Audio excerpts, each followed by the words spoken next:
Então para de falar, já não vivo mais eu, mas Cristo vive em mim, se você não consegue nem resolver com quem está do teu lado. Tuas emoções estão tão vivas ainda que você está fazendo um plano de vingança, ao invés de colocar na mão do Senhor, que Ele fala, minha é a vingança.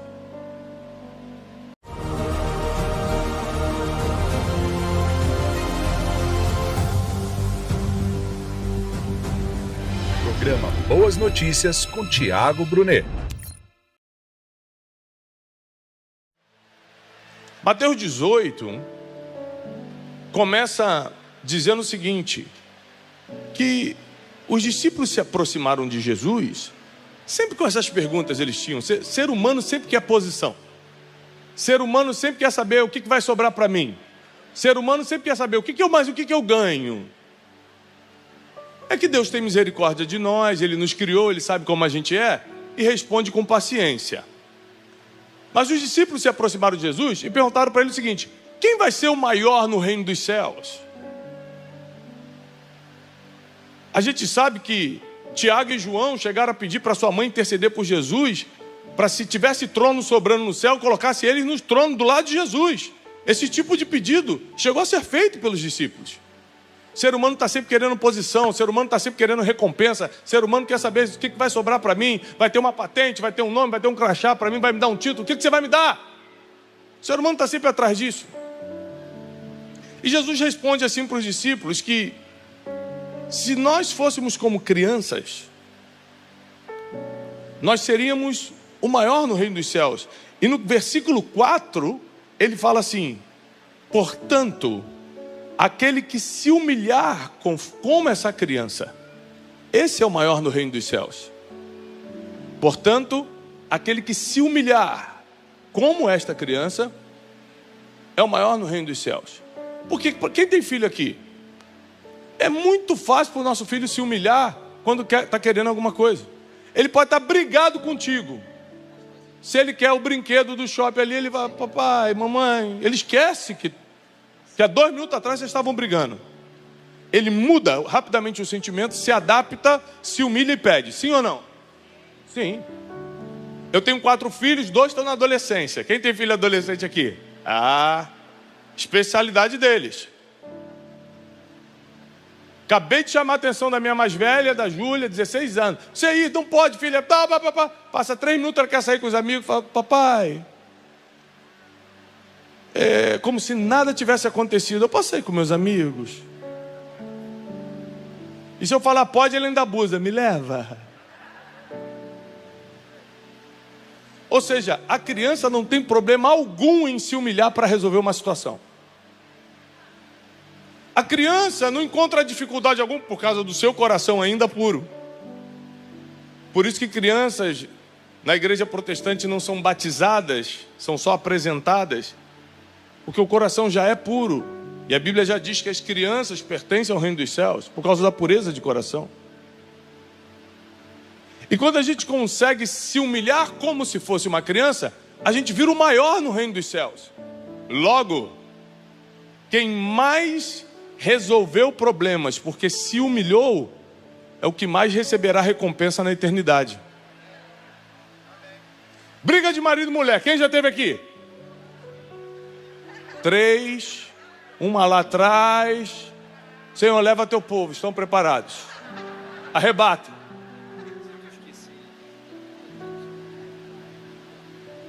Briga de marido e mulher só se resolve quando um dos dois resolver se humilhar. É ou não é? Mesmo que eu ache que estou certo, como sempre estou, eu me humilho para Janine e falo, deixa para lá, me perdoa, meu amor. E às vezes a gente só se humilha porque está interessado em algo que só ela pode nos oferecer. Deus sabe quantas humilhações eu já passei nessa vida. Espero que ela não esteja vendo essa pregação. Mas, ou seja, na verdade, quando a gente quer resolver mesmo, a gente vai lá e se humilha. Você sabia que a maioria dos processos judiciais quando a pessoa é mandada embora, e ela vai lá e faz um processo trabalhista, isso é estatística, 95% dos processos trabalhistas poderiam ter sido evitados se o chefe, o diretor, o CEO tivesse se humilhado e resolvido a situação antes de chegar na justiça. É que ele fala assim, eu quero ver se ele vai conseguir, ele quer ver o circo pegar fogo, quer ver a briga. Porque, na verdade, se ele tivesse ido lá resolver pedir perdão, irmão, desculpa, é que a gente se acha melhor do que os outros. Fala assim, eu sou chefe, vou pedir perdão para funcionário? Então tá bom, fica 3 anos na justiça e ainda perde dinheiro. Paga o preço da terra. Então a verdade é que o maior inimigo das bênçãos que estão preparadas para nós, o maior inimigo de nós sermos o maior no reino dos céus, são nossas próprias emoções, que o tempo todo querem nos convencer que a gente é bom, que a gente não precisa se humilhar porque quem sabe é a gente, que a gente não precisa se baixar a cabeça porque o outro passe.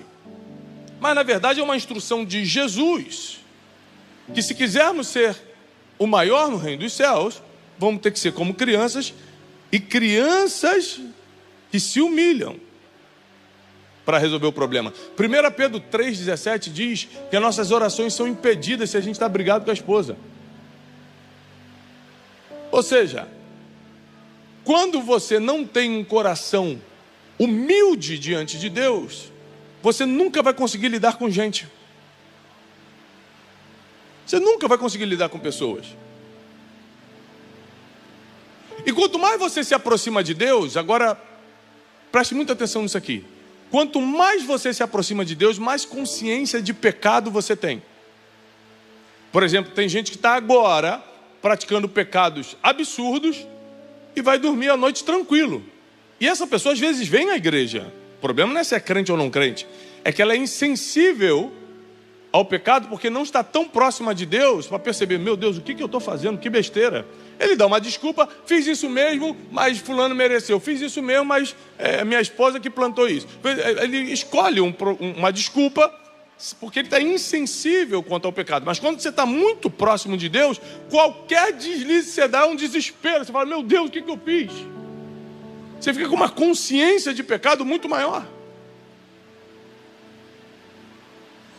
E uns dias atrás, minha filha errou comigo, mas errou assim de uma forma que me decepcionou, que no meu coração, por alguns segundos, eu pensei, eu não vou perdoar. E eu comecei a pensar maquiavelicamente tudo que eu podia fazer para me vingar do que ela fez.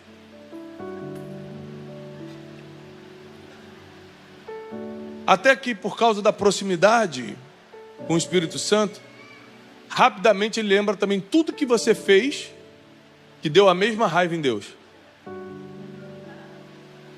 E coisas até piores. Quando Deus me fez rapidamente voltar à consciência de que eu já tinha errado com Ele, de modo que eu merecia o inferno, de modo que eu merecia que Ele virasse o rosto para mim e falasse, pô, você era crente e ainda assim fez isso? Nunca mais fala comigo. Eu merecia que Deus fizesse isso comigo. E quando eu entendi que pela sua graça Ele me perdoou, meu coração em segundos mudou de ideia em relação à minha filha. Eu só chamei ela para conversar, expliquei minha tristeza, falei para ela que eu gostaria que isso não acontecesse mais, que ela me ofendeu profundamente, mas que eu a perdoava.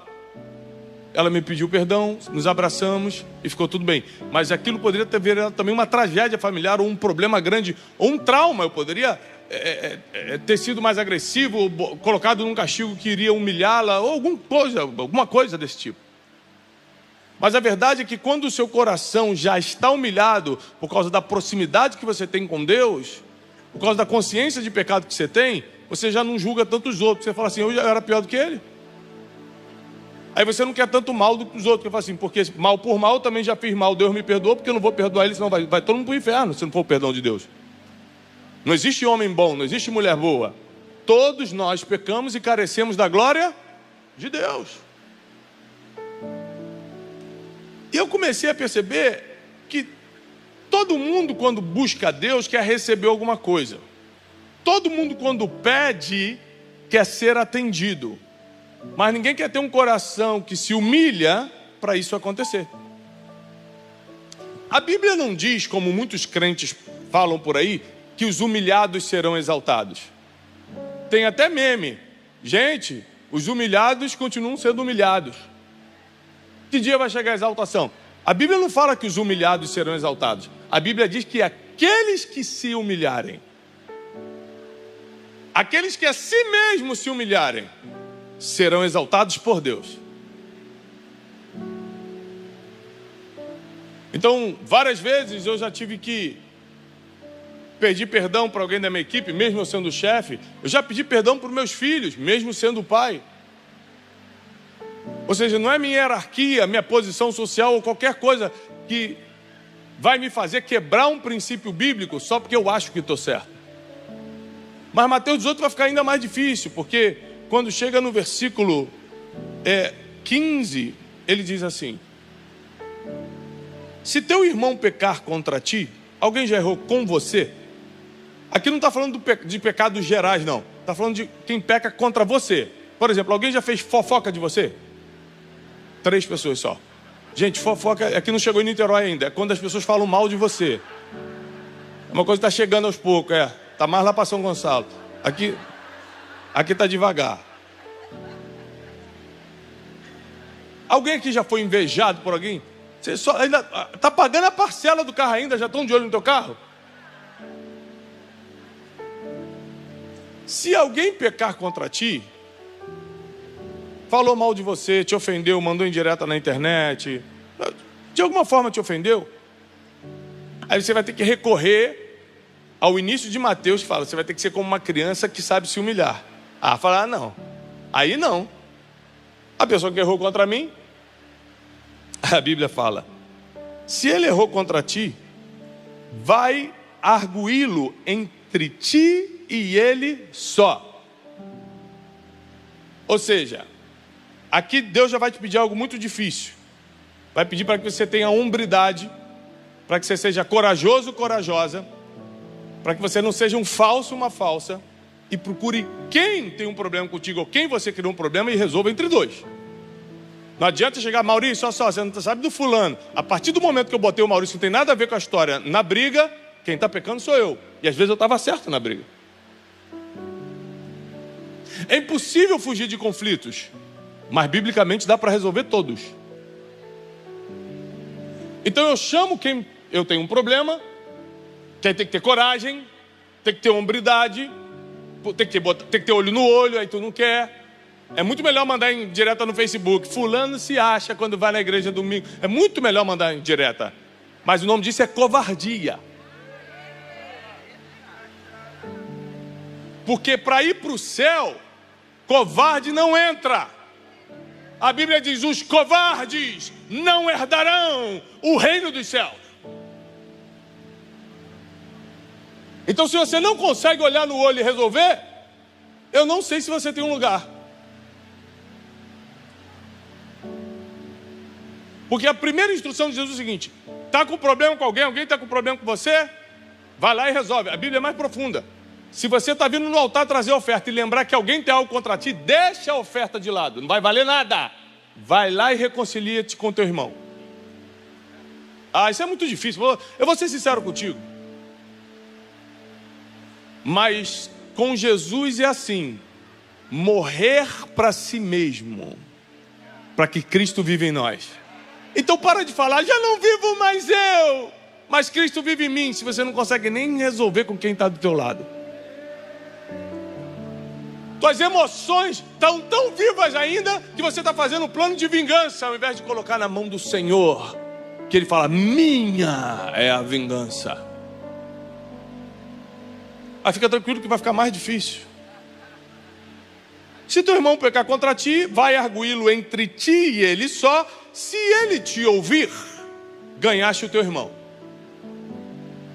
A Bíblia não está garantindo que se você for lá resolver, vai resolver. Não é isso que a Bíblia está falando, não. Muitas serão as aflições do justo.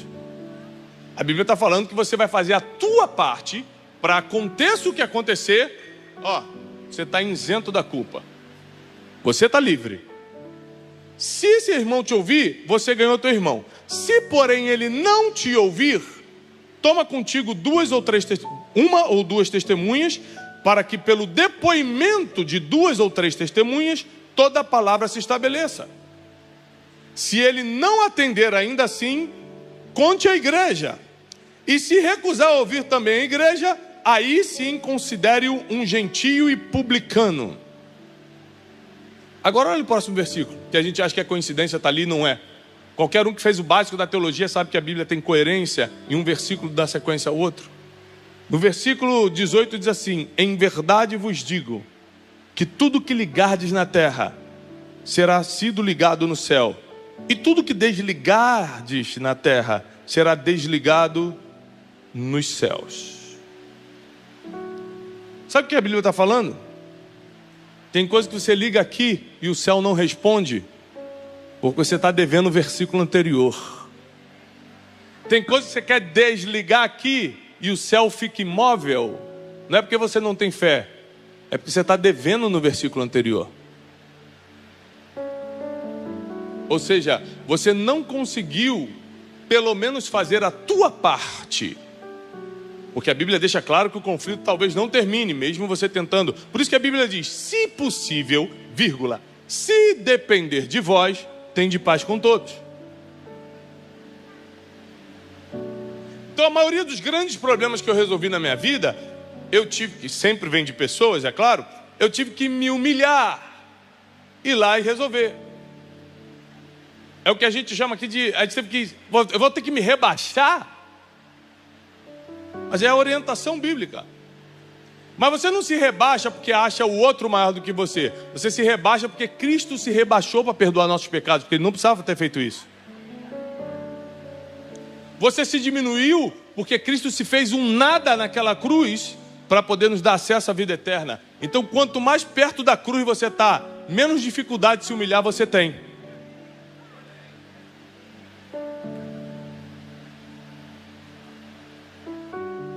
Versículo 19: em verdade também vos digo, que se 2 dentre vós sobre a terra concordarem a respeito de qualquer coisa que porventura pedirem, ser-lhe-ás concedida por meu Pai que está nos céus. Porque onde tiverem 2 ou 3 reunidos em meu nome, ali eu estou no meio deles. Então a gente adora pegar esse versículo solto e pregar. Gente, temos 2 ou 3 reunidos aqui, então Deus está aqui. Não. Vamos voltar para os versículos anteriores. Esse aqui que reuniu 2 ou 3, reuniu 2 ou 3 que ele foi lá se humilhar para resolver. Está na Bíblia, não sou eu que estou falando não. As maiores vitórias biblicamente vieram de oração por pessoas que estavam em conflito. Jó só foi abençoado e restituído quando orou pelos seus amigos. E o que esses amigos estavam fazendo com ele nos versículos anteriores? Acusando ele. Será que você não pecou não? Será que você não está devendo Deus, por isso tudo isso aconteceu? Ele teve que lidar com isso, orar com os caras, e aí Deus se manifestou. Porque o reino de Deus não é um mundo que é cada um por si, nós somos um corpo. Então nós temos várias responsabilidades. Por exemplo, Efésios diz: não mintais uns aos outros, porque nós somos membros de um só corpo. Se teu cérebro mentir para o teu estômago ou para o teu intestino, acontece um acidente aqui. O que é um ataque de pânico? É quando o teu cérebro manda um comando de que você está em fuga, em perigo, e não está. Então você está num lugar seguro, de repente dá parece um ataque cardíaco, você cai no chão, grita, fala: meu Deus, estou passando mal. E é só um ataque de pânico, é o teu cérebro mentindo. É por isso que nós não podemos mentir um para o outro, porque todo o corpo entra em pânico quando um erra.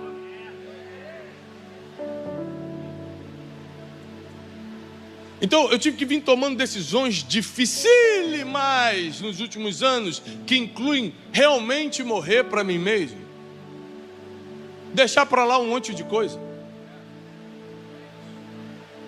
perdoar do fundo do meu coração.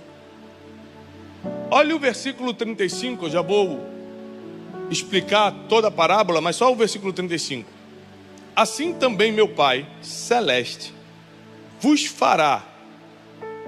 E esse vos fará aqui é coisa ruim. Já vou ler para você o que é. Se do íntimo, repete comigo, íntimo. Se do íntimo não perdoardes cada um a seu irmão. O que é isso? O que é esse versículo 35? É o final de uma parábola que Jesus, um próprio mestre, contou, chamado credor incompassivo. Eu vou ler para você.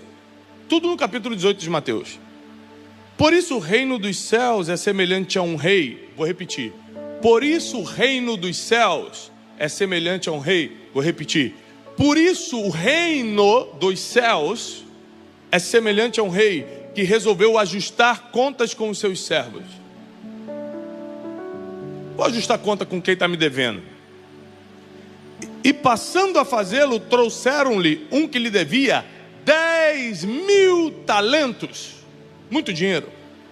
Não tendo ele, porém, como pagar, ordenou o Senhor que fosse vendido ele, a mulher, os filhos e tudo quanto possuía, e que a dívida fosse paga. Ah, você não tem o dinheiro não? Então vende você, vende tua mulher, vende teus filhos e vai me pagar de qualquer jeito. Então o servo, prostrando-se reverentemente, rogou: sê paciente comigo e tudo eu te pagarei. E o senhor daquele servo, compadecendo-se, mandou-o embora e perdoou-lhe a dívida. O nome disso aqui é graça. O favor imerecido. Você realmente estava devendo. E recentemente eu aprendi uma história que faz a gente entender bem o que é graça. Um pastor de uma igreja humilde começa a perceber que o irmãozinho que está vindo na igreja está sempre com um jovenzinho, está sempre com a roupa furada, com o sapato com buraco, faltando um monte de coisa, tudo puído, roupa puída. Ele começa a ficar com misericórdia daquele menino, descobre onde ele mora, era no morro próximo à igreja. Ele passa numa loja de departamento, compra roupas novas para aquele menino, sapatos novos para aquele menino, e vai subir no morro para fazer uma surpresa e entregar.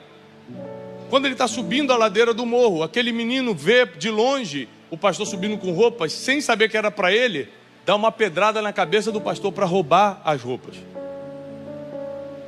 E rouba as roupas. O pastor ficou uma semana internado, se recupera depois da internação, volta na loja, compra as mesmas roupas e sobe de novo no morro. Dessa vez ele chega na casa do menino, e o menino, quando abre, fica sem graça. E o pastor entrega as roupas. Olha, eu reparei que você anda mal vestido, às vezes eu estava precisando, trouxe para você. O menino começa a chorar muito, e fala: pastor, na verdade fui eu que te dei a pedrada. Eu, por inveja, eu não sabia que era para mim, pensando que era para os outros, fui lá e dei a pedrada e roubei a roupa. Aí devolveu a roupa para o pastor, falou: eu não mereço isso. E o pastor olhou para ele e falou: não estou fazendo porque você merece, eu estou fazendo porque você precisa. A graça de Deus não é porque a gente merece. A graça de Deus é porque a gente precisa, senão a gente não estaria nem vivo. A graça de Deus não é porque a gente fez alguma coisa: ai, Deus se agradou tanto de mim que me deu graça. A graça de Deus te escolheu, independentemente do teu passado, para você marcar essa geração, para teus filhos crescerem debaixo da misericórdia do Senhor, para que as bênçãos celestiais alcancem a tua família. A graça de Deus te alcançou para que você tivesse chance de subir ao céu. Então a graça chega na vida daquele servo e o rei perdoa a sua dívida de 10.000 talentos. Sua dívida está perdoada, seu pecado está perdoado, pode ir embora.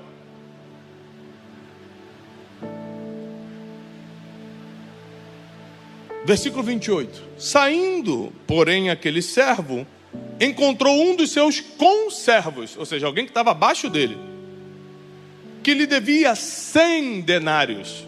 Ele estava devendo 10.000 e foi perdoado. O conservo, tadinho, estava devendo só 100. Agarrando-o pelo pescoço, sufocava, dizendo: paga-me o que deves. Então o seu conservo, caindo-lhe aos pés, lhe implorava: sê paciente comigo e eu vou te pagar. Ele, entretanto, não quis, Antes, indo-se, lançou na prisão até que saldasse a dívida. Vendo seus companheiros o que havia se passado, entristeceram-se muito e foram relatar ao seu senhor tudo o que acontecera. Então o seu senhor, chamando-o, lhe disse: servo malvado, perdoei-te aquela dívida toda, porque você me suplicou. Não devias tu igualmente compadecer-te do teu conservo, como eu me compadeci de ti? E indignando-se, o seu senhor o entregou aos verdugos, até que ele pagasse toda a dívida. Aí a gente volta ao 35. Assim também meu Pai Celeste vos fará, se do íntimo não perdoardes o seu irmão. Aqui tem uma revelação bíblica que a gente nunca pegou. O perdão de Deus não é definitivo. Aquele senhor já tinha perdoado o seu servo ou não? Não, peraí. Aquele senhor tinha perdoado o seu servo ou não? A dívida estava paga? Mas ele mudou de ideia. Ele, quando percebe que quem recebeu a graça do perdão de pecados, do perdão da dívida, pisou nela depois. Pisou como? Agora pisando em outros, agora não perdoando outros, agora desconsiderando outros. A Bíblia diz que o Senhor volta e recupera a dívida. Ou seja, calma. Não é porque você foi perdoado, porque veio domingo aqui e entregou sua vida para Jesus, que está tudo certo, não. Experimenta fazer com os outros diferente do que Jesus fez contigo. A Bíblia diz que ele vai voltar, vai te imputar a dívida novamente, vai te entregar aos verdugos, aos algozes, a quem te maltrata, até que você pague essa dívida. E sabe quando você vai conseguir pagar a dívida dos teus pecados para Jesus? Nunca. Você está condenado. Esse capítulo 18 de Mateus, que são palavras de Jesus, não de um profeta, não de um sábio qualquer, o próprio mestre, nos leva à consciência de que talvez você tenha que sair hoje aqui, ligar para tua mãe e para o teu pai que você não está falando direito,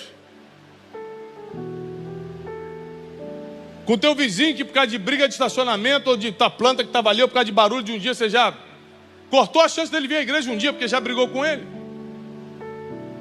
Eu lembro de uma vez que, é engraçado, exemplo pequeno, mas que serve para essa pregação. Um vizinho meu, eu morava em apartamento quando eu me mudei para São Paulo, e um vizinho meu sempre estacionava na minha vaga, porque era a vaga mais fácil de estacionar. A dele era muito difícil por causa da pilastra. Aí ele parava na minha e subia. Aí um dia, eu estava muito nervoso com essa situação, trabalho viajando, então eu desci 6 horas da manhã para ir para o aeroporto, o cara era na minha vaga, e aí o meu carro, Janine, estacionou na vaga difícil. Eu falei, brincadeira. Nesse dia, eu pedi para um rapaz que trabalhava comigo lavar o carro do vizinho. Eu falei, lava esse carro e deixa esse bilhete. Deixei um bilhete. Oi, querido vizinho, tenho notado que você estaciona na minha vaga. É alguma coisa que eu posso te ajudar? Deixei o carro do cara lavado, pelo menos por fora, e um bilhete. Aí esse cara um dia bateu na porta do meu apartamento e falou que eu tenho um problema de saúde. Começou a contar a história triste dele, que eu chorei. Eu falei, então vamos trocar vaga para sempre, fica lá. Ele falou, não consigo nem manobrar, Thiago. Eu falei, não, fica na minha vaga. 2 semanas depois, esse cara estava na igreja que eu frequentava e se converteu. Fiquei pensando, meu Deus, se eu tivesse arranjado briga por causa de vaga, eu teria roubado a oportunidade de um cara desse entrar na igreja, porque ele ia me ver na igreja e falar, aquele safado que não se compadece da doença que eu tenho. Se a gente realmente quer um avivamento, quem quer que Deus vai mandar um avivamento na nossa vida? Deus vai restaurar a nossa sorte. Deus vai fazer as chuvas de bênçãos cair sobre a nossa vida. Eu não duvido nada disso, porque Ele é compassivo, misericordioso, galardoador daqueles que o amam. Ele é o dono de todas as bênçãos, mas eu também acredito que a gente tem que seguir o que está escrito para poder pedir alguma coisa. Eu também acredito que a gente tem que fazer a nossa parte, para que possamos receber infinitamente mais do que tudo que pedimos, pensamos ou sonhamos.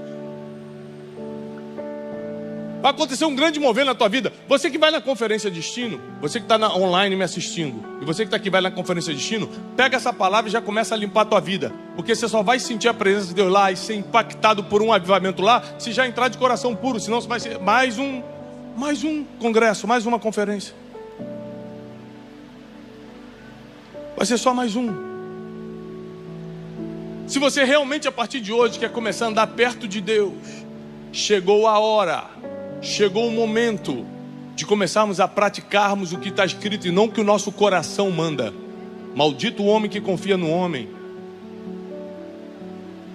que confia em si próprio, no seu próprio coração. Enganoso é o coração do homem. Não, vou confiar no que está escrito. Vou lá resolver esse problema hoje. Quanta gente até tiro já tomou porque não foi lá se humilhar e pedir perdão antes. Não aqui no Rio que ninguém dá tiro em ninguém, mas em São Paulo. Ai meu Deus, me livre. São Paulo está terrível. Ou seja, quantas pessoas já pereceram porque não quiseram se humilhar e está escrito na palavra. Quantas pessoas querem exaltação, mas não querem a si mesmos se humilharem. Quantos conflitos eu já resolvi de gente que errou comigo. Aí um terceiro entra na história. Tu soube que o fulano falou de você e não sei o que. Eu falei assim, mas ele é homem de Deus, deixa ele. Porque toda fofoca vai morrer no ouvido de um homem sábio. Não vai para frente comigo não.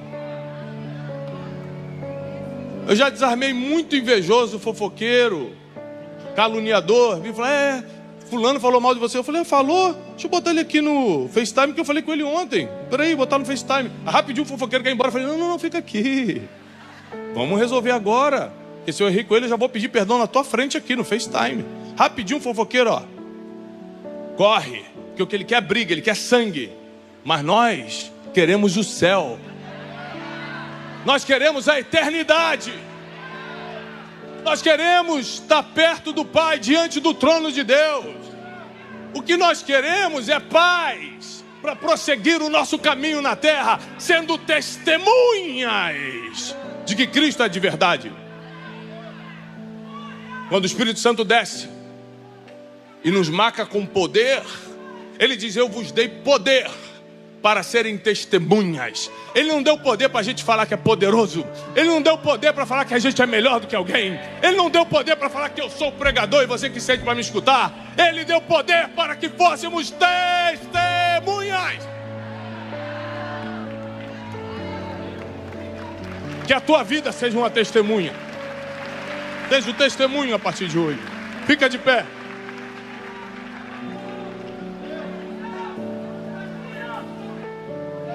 Eu sinto que chega a hora de acabar quando os músicos começam a tocar mais alto. Mas eu vim aqui nessa manhã te preparar para o que vai acontecer hoje à noite. Um avivamento. Porque sabe o que está acontecendo aqui? Uma limpeza. Você está preparando o teu coração para o que Deus vai derramar hoje à noite aqui nessa igreja. Prepara teu coração. Nem olhos viram, nem ouvidos ouviram, nem jamais entrou no coração do ser humano que Deus tem preparado para aqueles que o amam. Quem é que ama a Deus? A Bíblia diz, se você, 1 João, se você diz que ama a Deus, mas odeia seu irmão, você é mentiroso. Porque se você diz que ama a Deus e não vê, como é que você odeia seu irmão a quem vê? A Bíblia toda vai falar sobre se humilha e resolve, meu filho. Porque a maior humilhação eu já passei na cruz por você. O maior perdão eu já fiz, agora é contigo. Só tem duas coisas que não tem perdão na Bíblia. Quem é que já pecou feio? Pecou feio, não é pecadinho não. Pecadão, eu. Quando o pastor levanta, todo mundo levanta lá. Se o pastor fez, eu também fiz. Ou seja, ainda assim, Deus teve a coragem, a humildade, porque Ele não precisava fazer isso, de me perdoar. Mais do que isso, Ele falou, não vou só te perdoar não, ainda vou começar a te usar para que você seja uma testemunha. E desde que Ele fez isso comigo, eu não me sinto poderoso o suficiente ou prepotente o suficiente para não perdoar alguém, para não resolver logo com alguém, estando certo ou estando errado. Deus está preparando o teu coração para uma restauração. Tua família vai ser restaurada, teus relacionamentos vão ser restaurados, a tua confusão conjugal vai diminuir, as coisas vão começar a entrar em ordem, porque Deus precisa de corações limpos para fazer o que Ele quer fazer nos próximos dias. Está descendo um avivamento sobre o Rio de Janeiro, está descendo algo novo sobre Niterói. Você precisa estar preparado, você precisa estar preparada, porque está chegando! Está chegando!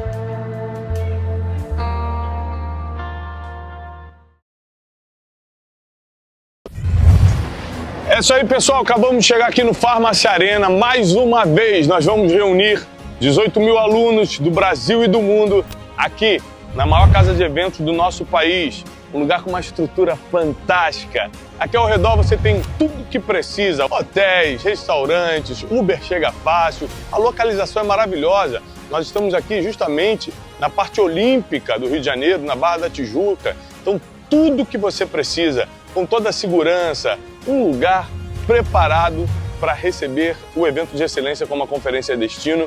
E em 2025 vai ser muito especial, porque nós vamos ter a presença do Bishop T.D. Jakes, do Bishop Dale Bronner, Samuel Rodrigues e muitos outros convidados. Acompanhe a gente nessa jornada aqui.